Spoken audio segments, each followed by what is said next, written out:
The Adventures of Sherlock Holmes. The 5 Orange Pips. When I glance over my notes and records of the Sherlock Holmes cases between the years 82 and 90, I am faced by so many which present strange and interesting features that it is no easy matter to know which to choose and which to leave. Some, however, have already gained publicity through the papers, and others have not offered a field for those peculiar qualities which my friend possessed in so high a degree, and which it is the object of these papers to illustrate.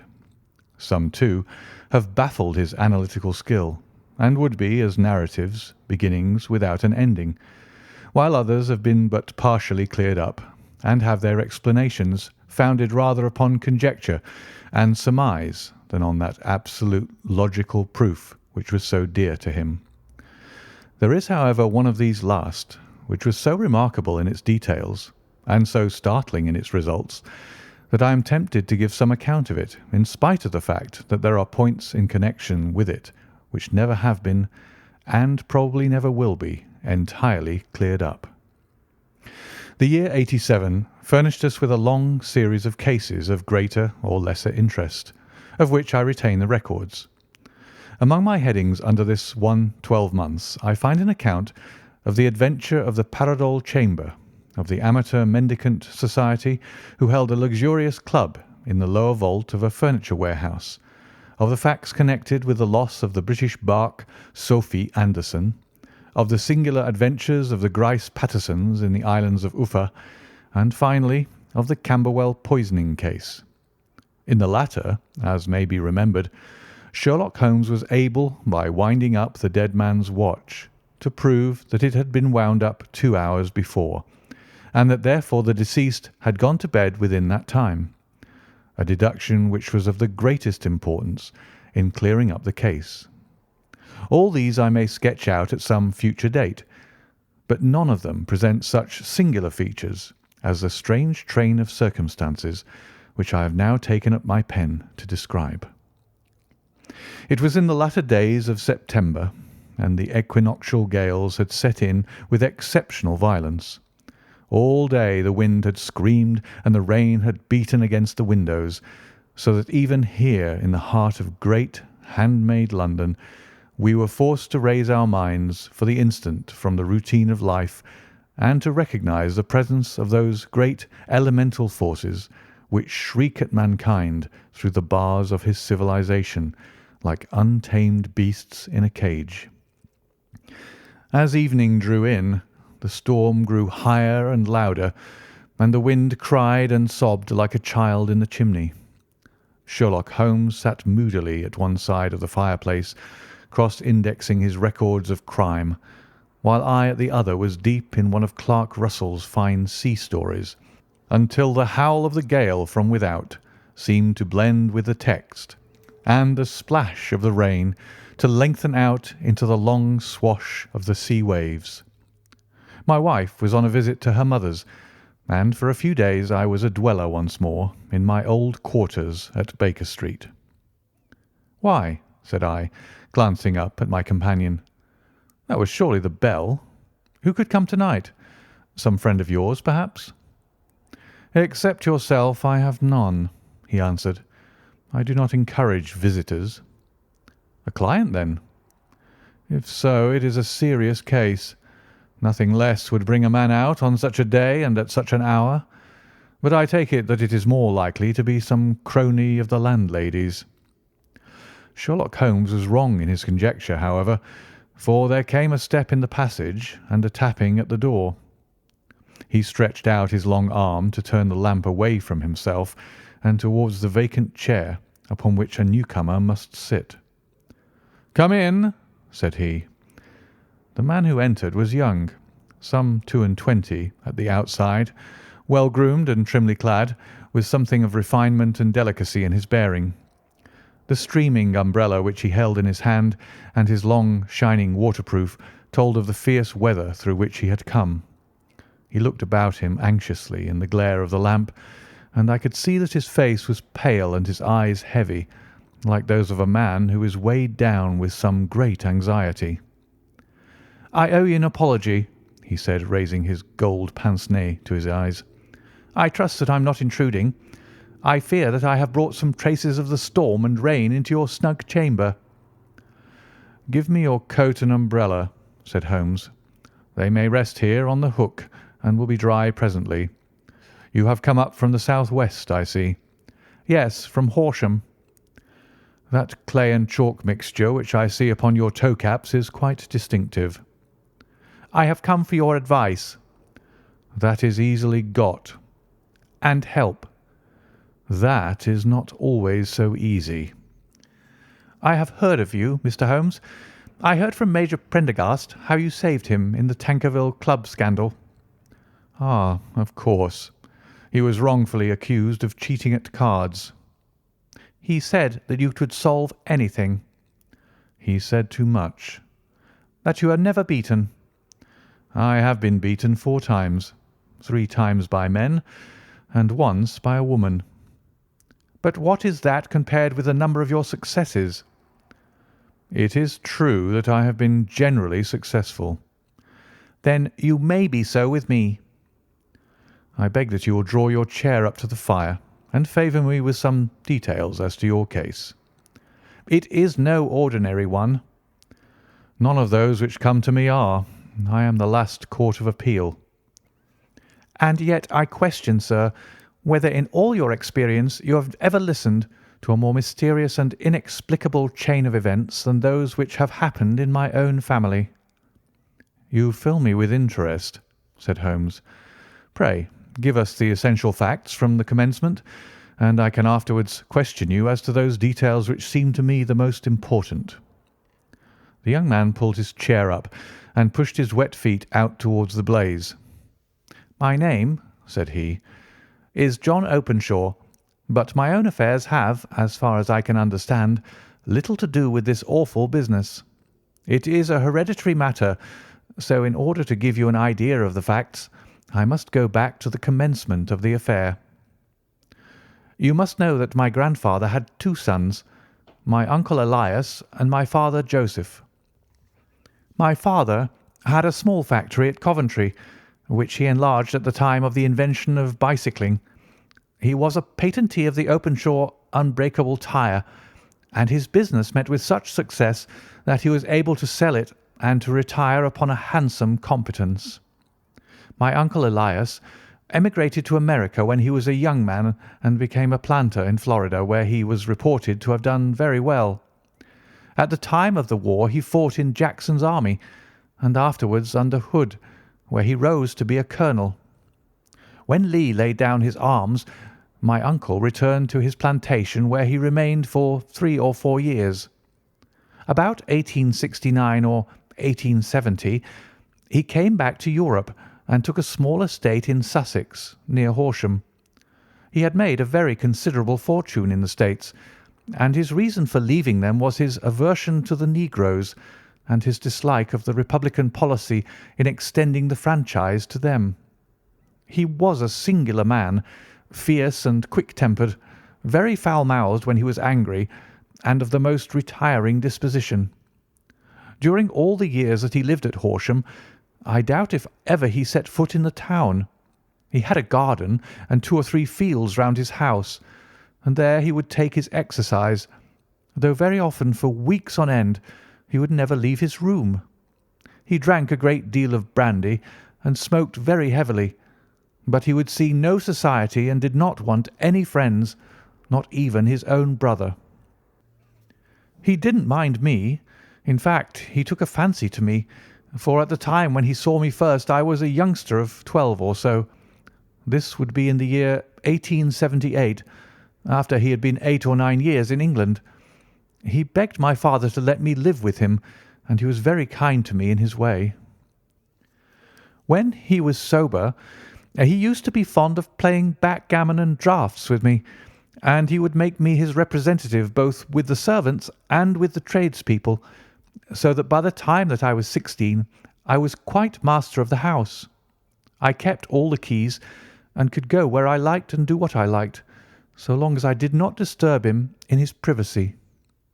There was one singular exception, however, for he had a single room, a lumber room up among the attics, which was invariably locked, and which he would never permit either me or anyone else to enter. With a boy's curiosity, I have peeped through the keyhole, but I was never able to see more than such a collection of old trunks and bundles as would be expected in such a room. One day, it was in March 1883, a letter with a foreign stamp lay upon the table in front of the colonel's plate. It was not a common thing for him to receive letters, for his bills were all paid in ready money, and he had no friends of any sort. "From India," said he, as he took it up. "Pondicherry postmark. What can this be?"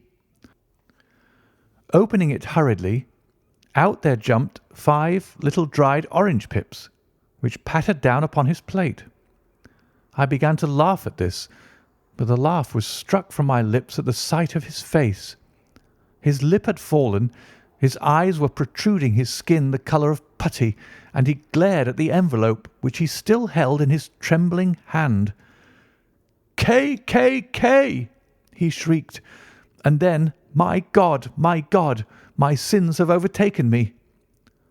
"What is it, uncle?" I cried. "Death," said he, and rising from the table, he retired to his room, leaving me palpitating with horror. I took up the envelope and saw scrawled in red ink upon the inner flap, just above the gum, the letter K 3 times repeated. There was nothing else save the 5 dried pips.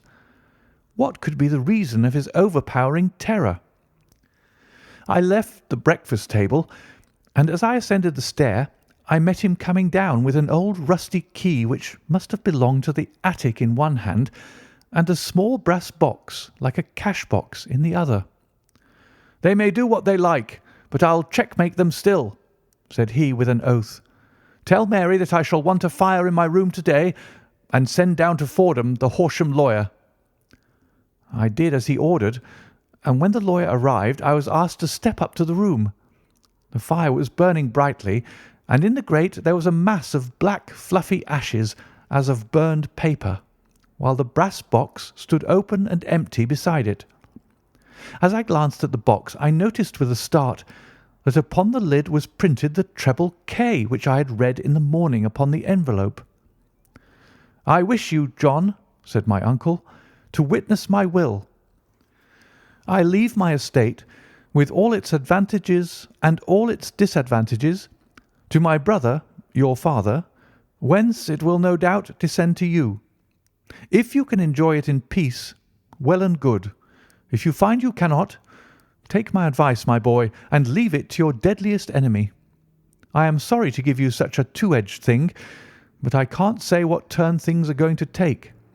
Kindly sign the paper where Mr. Fordham shows you." I signed the paper as directed, and the lawyer took it away with him.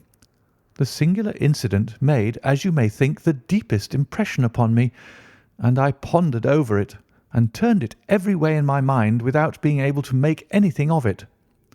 Yet I could not shake off the vague feeling of dread which it left behind, though the sensation grew less keen as the weeks passed, and nothing happened to disturb the usual routine of our lives. I could see a change in my uncle, however. He drank more than ever, and he was less inclined for any sort of society. Most of his time he would spend in his room, with the door locked upon the inside, but sometimes he would emerge in a sort of drunken frenzy, and would burst out of the house and tear about the garden with a revolver in his hand, screaming out that he was afraid of no man, and that he was not to be cooped up like a sheep in a pen by man or devil. When these hot fits were over, however, he would rush tumultuously in at the door and lock and bar it behind him, like a man who can brazen it out no longer against the terror which lies at the roots of his soul. At such times I have seen his face, even on a cold day, glisten with moisture, as though it were new raised from a basin. Well, to come to an end of the matter, Mr. Holmes, and not to abuse your patience, there came a night when he made one of those drunken sallies from which he never came back. We found him when we went to search for him, face downward in a little green-scummed pool which lay at the foot of the garden.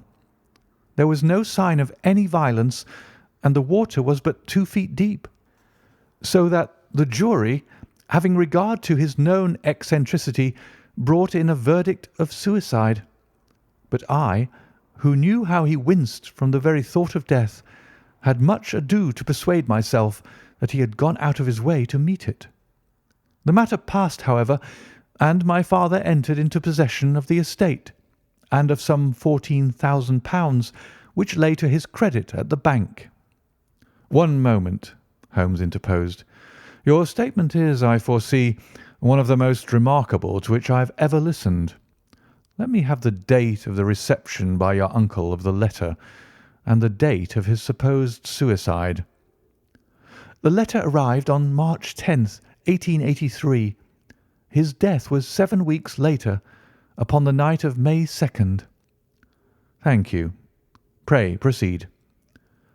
"When my father took over the Horsham property, he, at my request, made a careful examination of the attic, which had been always locked up. We found the brass box there, although its contents had been destroyed. On the inside of the cover was a paper label with the initials of K.K.K. repeated upon it, and letters, memoranda, receipts, and a register written beneath. These, we presume, indicated the nature of the papers which had been destroyed by Colonel Openshaw. For the rest, there was nothing of much importance in the attic, save a great many scattered papers and notebooks bearing upon my uncle's life in America. Some of them were of the war time, and showed that he had done his duty well, and had borne the repute of a brave soldier. Others were of a date during the reconstruction of the Southern States, and were mostly concerned with politics, for he had evidently taken a strong part in opposing the carpet-bag politicians who had been sent down from the north. Well, it was the beginning of '84 when my father came to live at Horsham, and all went as well as possible with us until the January of '85. On the 4th day after the New Year, I heard my father give a sharp cry of surprise as we sat together at the breakfast table. There he was, sitting with a newly opened envelope in one hand and 5 dried orange pips in the outstretched palm of the other one. He had always laughed at what he called my cock and bull story about the colonel, but he looked very scared and puzzled now that the same thing had come upon himself. "Why, what on earth does this mean, John?" he stammered. My heart had turned to lead. "It is K.K.K.," said I. He looked inside the envelope. "So it is," he cried. "Here are the very letters. But what is this written above them?" "Put the papers on the sundial," I read, peeping over his shoulder. "What papers? What sundial?" he asked. "The sundial in the garden. There is no other," said I. "But the papers must be those that are destroyed." "Pooh!" said he, gripping hard at his courage. "We are in a civilized land here, and we can't have tomfoolery of this kind. Where does the thing come from?" "From Dundee," I answered, glancing at the postmark. "Some preposterous practical joke," said he. "What have I to do with sundials and papers? I shall take no notice of such nonsense." "I should certainly speak to the police," I said. "And be laughed at for my pains? Nothing of the sort." "Then let me do so." "No, I forbid you. I won't have a fuss made about such nonsense." It was in vain to argue with him, for he was a very obstinate man. I went about, however, with a heart which was full of forebodings. On the 3rd day after the coming of the letter, my father went from home to visit an old friend of his, Major Freebody, who is in command of one of the forts upon Portsdown Hill. I was glad that he should go, for it seemed to me that he was farther from danger when he was away from home. In that, however, I was in error.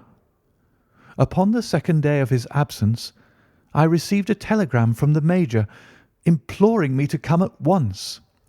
My father had fallen over one of the deep chalk pits which abound in the neighbourhood, and was lying senseless with a shattered skull.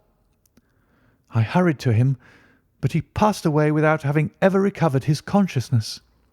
He had, as it appears, been returning from Fareham in the twilight, and as the country was unknown to him and the chalk pit unfenced, the jury had no hesitation in bringing in a verdict of death from accidental causes.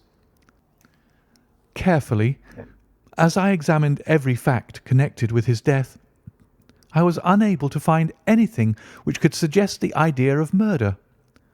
There were no signs of violence, no footmarks, no robbery, no record of strangers having been seen upon the roads, and yet I need not tell you that my mind was far from at ease, and that I was well nigh certain that some foul plot had been woven round him. In this sinister way I came into my inheritance.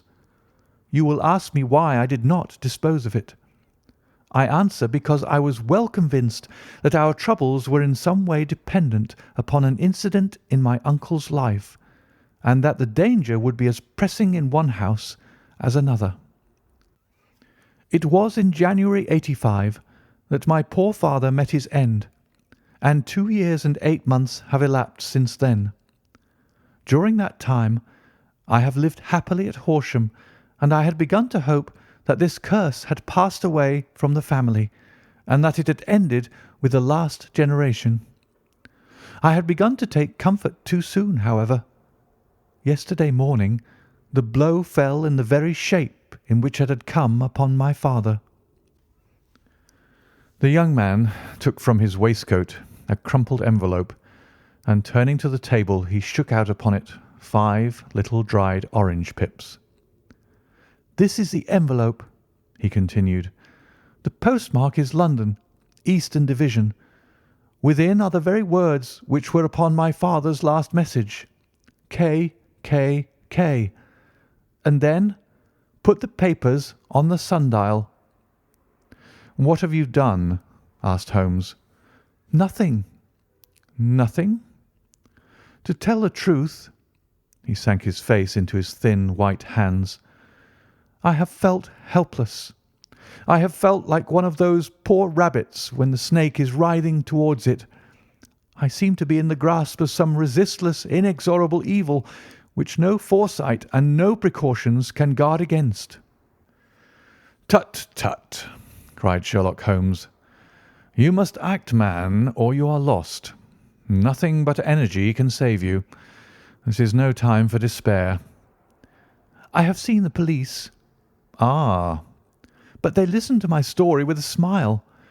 I am convinced that the inspector has formed the opinion that the letters are all practical jokes, and that the deaths of my relations were really accidents, as the jury stated, and were not to be connected with the warnings." Holmes shook his clenched hands in the air. "Incredible imbecility!" he cried. "They have, however, allowed me a policeman, who may remain in the house with me." "Has he come with you tonight?" "No, his orders were to stay in the house." Again Holmes raved in the air. "Why did you come to me?" he cried. "And above all, why did you not come at once?" "I did not know. It was only to-day that I spoke to Major Prendergast about my troubles, and was advised by him to come to you." "It is really 2 days since you had the letter. We should have acted before this. You have no further evidence, I suppose, than that which you have placed before us? No suggestive detail which might help us?" "There is one thing," said John Openshaw. He rummaged in his coat pocket, and drawing out a piece of discoloured blue-tinted paper, he laid it out upon the table. "I have some remembrance," said he, "that on the day when my uncle burned the papers, I observed that the small unburned margins which lay amid the ashes were of this particular colour. I found this single sheet upon the floor of his room, and I am inclined to think that it may be one of the papers which has, perhaps, fluttered out from among the others, and in that way has escaped destruction. Beyond the mention of pips, I do not see that it helps us much. I think myself that it is a page from some private diary. The writing is undoubtedly my uncle's." Holmes moved the lamp, and we both bent over the sheet of paper, which showed by its ragged edge that it had indeed been torn from a book. It was headed March 1869, and beneath were the following enigmatical notices: 4th, Hudson came, same old platform. 7th, set the pips on Macaulay, Paramore, and John Swain of St. Augustine. 9th, Macaulay cleared. 10th, John Swain cleared. 12th, visited Paramore. All well. "Thank you," said Holmes, folding up the paper and returning it to our visitor. "And now you must on no account lose another instant. We cannot spare time even to discuss what you have told me. You must get home instantly and act." "What shall I do?" "There is but one thing to do. It must be done at once. You must put this piece of paper which you have shown us into the brass box which you have described. You must also put in a note to say that all the other papers were burned by your uncle, and that this is the only one which remains. You must assert that in such words as will carry conviction with them. Having done this, you must at once put the box out upon the sundial as directed. Do you understand?" "Entirely." "Do not think of revenge or anything of the sort at present. I think that we may gain that by means of the law, but we have our web to weave while theirs is already woven. The first consideration is to remove the pressing danger which threatens you. The second is to clear up the mystery and to punish the guilty parties." "I thank you," said the young man, rising and pulling on his overcoat. "You have given me fresh life and hope. I shall certainly do as you advise." "Do not lose an instant. And above all, take care of yourself in the meanwhile, for I do not think that there can be a doubt that you are threatened by a very real and imminent danger. How do you go back?" "By train from Waterloo." "It is not yet 9. The streets will be crowded, so I trust that you may be in safety. And yet you cannot guard yourself too closely." "I am armed." "That is well. Tomorrow I shall set to work upon your case." "I shall see you at Horsham, then?" "No. Your secret lies in London. It is there that I shall seek it." "Then I shall call upon you in a day or in 2 days with news as to the box and the papers. I shall take your advice in every particular." He shook hands with us and took his leave. Outside the wind still screamed and the rain splashed and pattered against the windows. This strange wild story seemed to have come to us from amid the mad elements, blown in upon us like a sheet of seaweed in a gale, and now to have been reabsorbed by them once more. Sherlock Holmes sat for some time in silence, with his head sunk forward and his eyes bent upon the red glow of the fire. Then he lit his pipe, and leaning back in his chair, he watched the blue smoke rings as they chased each other up to the ceiling. "I think, Watson," he remarked at last, "that of all our cases we have had none more fantastic than this. Save perhaps the sign of 4. Well, yes, save perhaps that. And yet this John Openshaw seems to me to be walking amid even greater perils than did the Sholtos." "But have you," I asked, "formed any definite conception as to what these perils are?" "There can be no question as to their nature," he answered. "Then what are they? Who is this K., and why does he pursue this unhappy family?" Sherlock Holmes closed his eyes and placed his elbows upon the arms of his chair with his finger-tips together. "The ideal reasoner," he remarked, "would, when he had once been shown a single fact in all its bearings, deduce from it not only the chain of events which led up to it, but also all the results which would follow from it. as Cuvier could correctly describe a whole animal by the contemplation of a single bone, so the observer who has thoroughly understood one link in a series of incidents should be able to accurately state all the other ones, both before and after. We have not yet grasped the results which the reason alone can attain to. Problems may be solved in the study which have baffled all those who have sought a solution by the aid of their senses. To carry the art, however, to its highest pitch, it is necessary that the reasoner should be able to utilize all the facts which have come to his knowledge, and this in itself implies, as you will readily see, a possession of all knowledge, which, even in these days of free education and encyclopedias, is a somewhat rare accomplishment. It is not so impossible, however, that a man should possess all knowledge which is likely to be useful to him in his work, and this I have endeavoured in my case to do.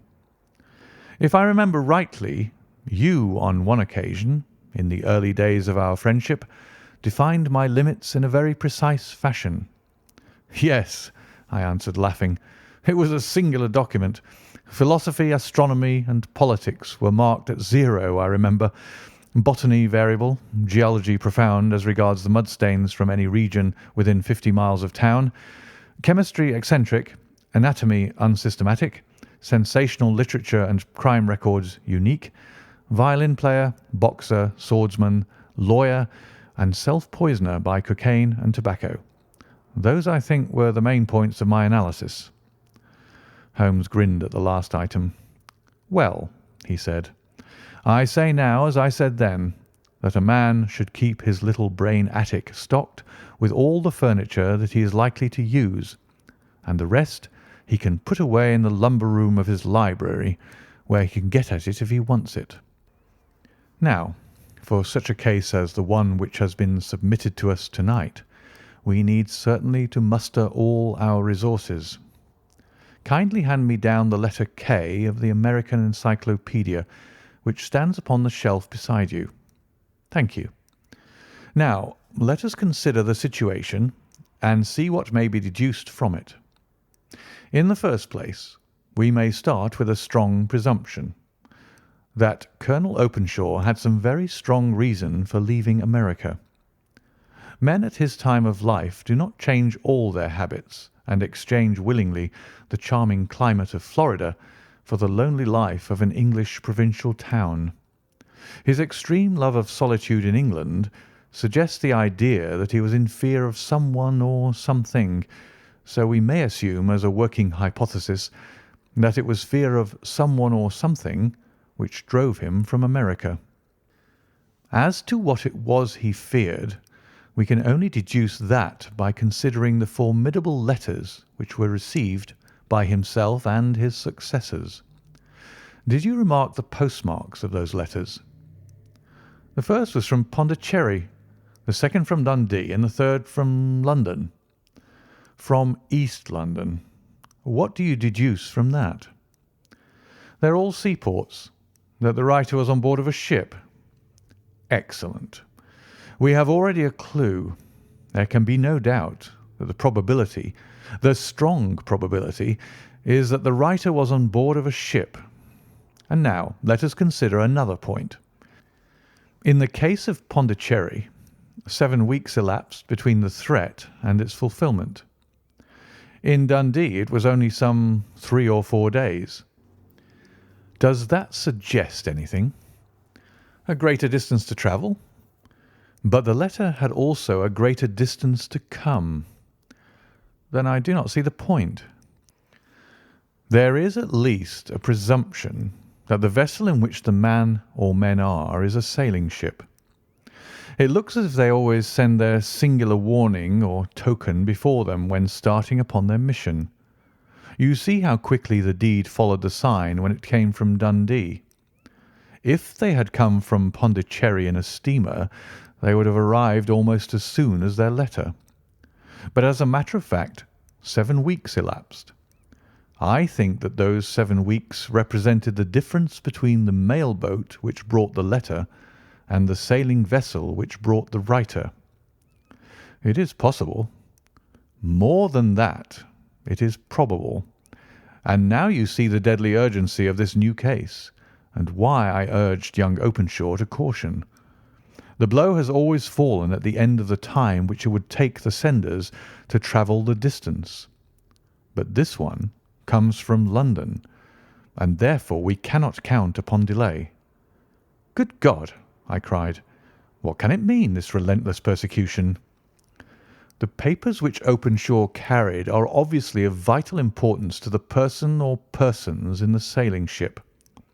I think that it is quite clear that there must be more than one of them. A single man could not have carried out 2 deaths in such a way as to deceive a coroner's jury. There must have been several in it, and they must have been men of resource and determination. Their papers they mean to have, be the holder of them who it may. In this way, you see, KKK ceases to be the initials of an individual and becomes the badge of a society. But of what society? Have you never, said Sherlock Holmes, bending forward and sinking his voice, have you never heard of the Ku Klux Klan? I never have. Holmes turned over the leaves of the book upon his knee. Here it is, said he presently. Ku Klux Klan, a name derived from the fanciful resemblance to the sound produced by cocking a rifle.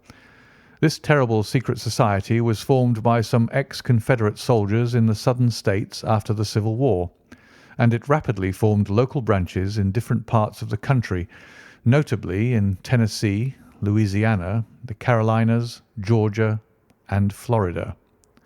Its power was used for political purposes, principally for the terrorizing of the Negro voters and the murdering and driving from the country of those who were opposed to its views. Its outrages were usually preceded by a warning sent to the marked man in some fantastic but generally recognized shape: a sprig of oak leaves in some parts, melon seeds or orange pips in others. On receiving this, the victim might either openly abjure his former ways, or might fly from the country. If he braved the matter out, death would unfailingly come upon him, and usually in some strange and unforeseen manner. So perfect was the organization of the society, and so systematic its methods, that there is hardly a case upon record where any man succeeded in braving it with impunity, or in which any of its outrages were traced home to the perpetrators. For some years the organization flourished in spite of the efforts of the United States government and of the better classes of the community in the South. Eventually, in the year 1869, the movement rather suddenly collapsed, although there have been sporadic outbreaks of the same sort since that date. You will observe, said Holmes, laying down the volume, that the sudden breaking up of the society was coincident with the disappearance of Openshaw from America with their papers. It may well have been cause and effect. It is no wonder that he and his family have some of the more implacable spirits upon their track. You can understand that this register and diary may implicate some of the first men in the South, and that there may be many who will not sleep easy at night until it is recovered. Then the page we've seen is such as we might expect. It ran, if I remember right, sent the pips to A, B, and C, that is, sent the society's warning to them. Then there are successive entries that A and B cleared or left the country, and finally that C was visited with, I fear, a sinister result for C. Well, I think, Doctor, that we may let some light into this dark place, and I believe that the only chance young Openshaw has in the meantime is to do what I have told him. There is nothing more to be said or to be done tonight, so hand me over my violin, and let us try to forget for half an hour the miserable weather and the still more miserable ways of our fellow men. It had cleared in the morning, and the sun was shining with a subdued brightness through the dim veil which hangs over the great city. Sherlock Holmes was already at breakfast when I came down. "You will excuse me for not waiting for you," said he. "I have, I foresee, A very busy day before me in looking into this case of young Openshaw's." "What steps will you take?" I asked. "It will very much depend upon the results of my first inquiries. I may have to go down to Horsham after all." "You will not go there first?" "No, I shall commence with the city. Just ring the bell and the maid will bring up your coffee." As I waited, I lifted the unopened newspaper from the table and glanced my eye over it. It rested upon a heading which sent a chill to my heart. "Holmes," I cried, "you are too late." "Ah," said he, laying down his cup. "I feared as much. How was it done?" He spoke calmly, but I could see that he was deeply moved. "My eye caught the name of Openshaw and the heading 'Tragedy near Waterloo Bridge.' Here is the account. Between 9 and 10 last night, Police Constable Cook of the H Division on duty near Waterloo Bridge heard a cry for help and a splash in the water. The night, however, was extremely dark and stormy, so that in spite of the help of several passers-by, it was quite impossible to effect a rescue. The alarm, however, was given, and by aid of the water police, the body was eventually recovered. It proved to be that of a young gentleman whose name, as it appears from an envelope which was found in his pocket, was John Openshaw, and whose residence is near Horsham. It is conjectured that he may have been hurrying down to catch the last train from Waterloo Station, and that in his haste and the extreme darkness he missed his path and walked over the edge of one of the small landing places for river steamboats. The body exhibited no traces of violence, and there can be no doubt that the deceased had been the victim of an unfortunate accident, which should have the effect of calling the attention of the authorities to the condition of the riverside landing stages." We sat in silence for some minutes, Holmes more depressed and shaken than I had ever seen him. "That hurts my pride, Watson," he said at last. "It is a petty feeling, no doubt, but it hurts my pride. It becomes a personal matter with me now, and if God sends me health, I shall set my hand upon this gang. That he should come to me for help, and that I should send him away to his death." He sprang from his chair and paced about the room in uncontrollable agitation, with a flush upon his sallow cheeks and a nervous clasping and unclasping of his long, thin hands. "They must be cunning devils," he exclaimed at last. "How could they have decoyed him down there? The embankment is not on the district line to the station. The bridge, no doubt, was too crowded even on such a night for their purpose. Well, Watson, we shall see who will win in the long run. I am going out now." "To the police?"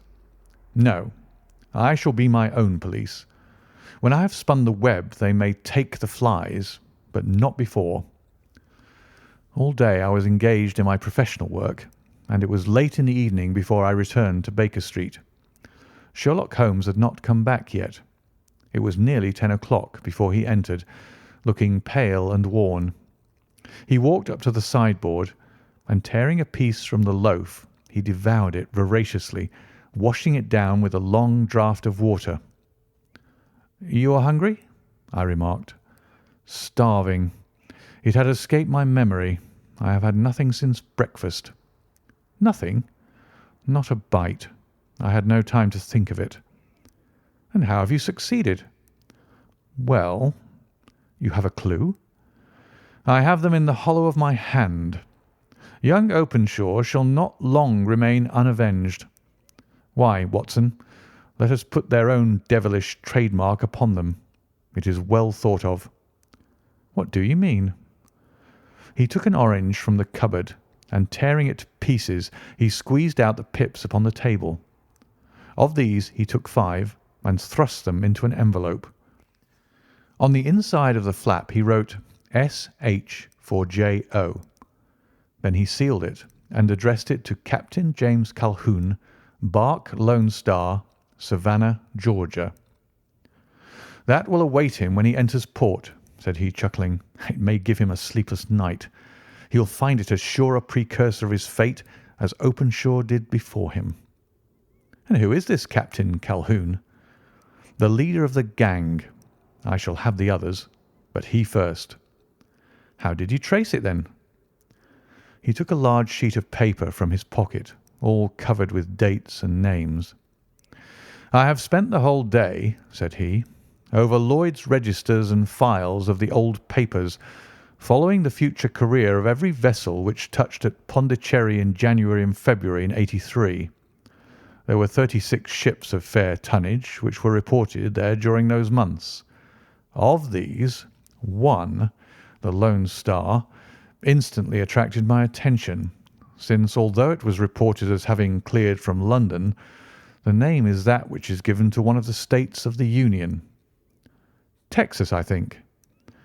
I was not, and am not sure which, but I knew that the ship must have an American origin. What then? I searched the Dundee records, and when I found that the barque Lone Star was there in January '85, my suspicion became a certainty. I then inquired as to the vessels which lay at present in the port of London. Yes? The Lone Star had arrived here last week. I went down to the Albert Dock and found that she had been taken down the river by the early tide this morning, homeward bound to Savannah. I wired to Gravesend and learned that she had passed some time ago, and as the wind is easterly, I have no doubt that she is now past the Goodwins and not very far from the Isle of Wight." "What will you do, then?" "Oh, I have my hand upon him. He and the two mates are, as I learn, the only native-born Americans in the ship. The others are Finns and Germans. I know also that they were all three away from the ship last night. I had it from the stevedore, who's been loading their cargo.